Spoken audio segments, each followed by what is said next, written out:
The chain clinked when I pulled the door. A faint sound, metal on concrete, like a memory scratching its way back to life. The smell hit me first. Damp earth, rotting wood, a whisper of bleach.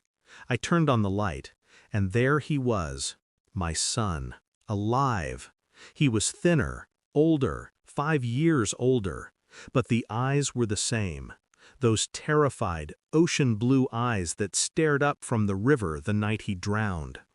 I remember the cold weight of his body in my arms, the silence, the doctor saying there was nothing more they could do.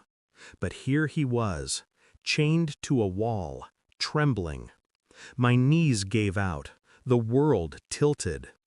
"Dad," he rasped, don't trust her." I didn't ask who. I already knew.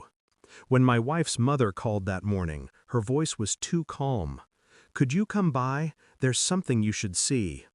I'd expected another argument about grief, about how I never moved on, but she led me to the basement instead. No words, just that thin smile, like a priest leading a man to confession. And then, my son, alive. The sound that tore out of me wasn't human. I ran to him, tore at the chains. His wrists were blistered, his lips cracked. He kept whispering, "She knew, she knew." I looked up. My mother-in-law stood at the top of the stairs, her face soft with satisfaction. "She did it for love," she said. "You wouldn't understand." I screamed until my throat tore. The words barely made it out. "Why?" She smiled. "Ask your wife." Driving home, I didn't cry. I didn't shout. I just drove. Every second ticked against my skull like a metronome for madness. She was waiting when I got home, my wife, calm, perfect, making tea.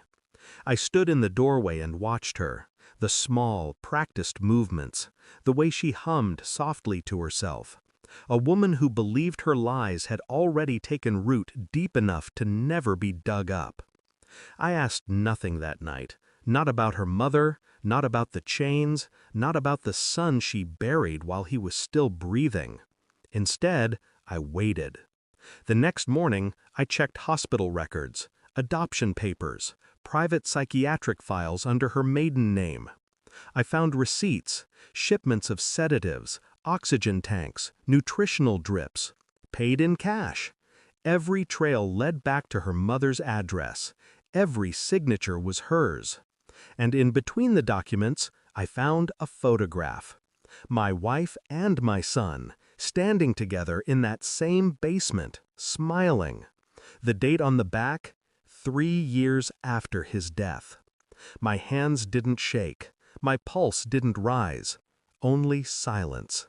The kind that grows before a storm. 2 days later, I printed everything.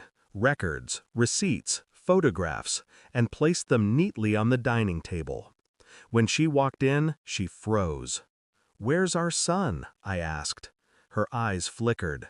Then, the mask cracked.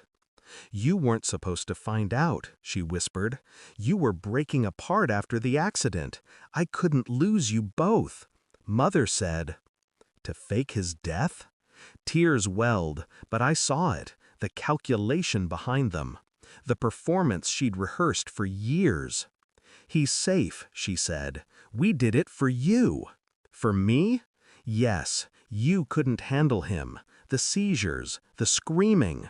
You said, I said, I wished I could take his pain away. The words landed like ash. Her expression faltered. I let her speak until the truth collapsed under its own weight.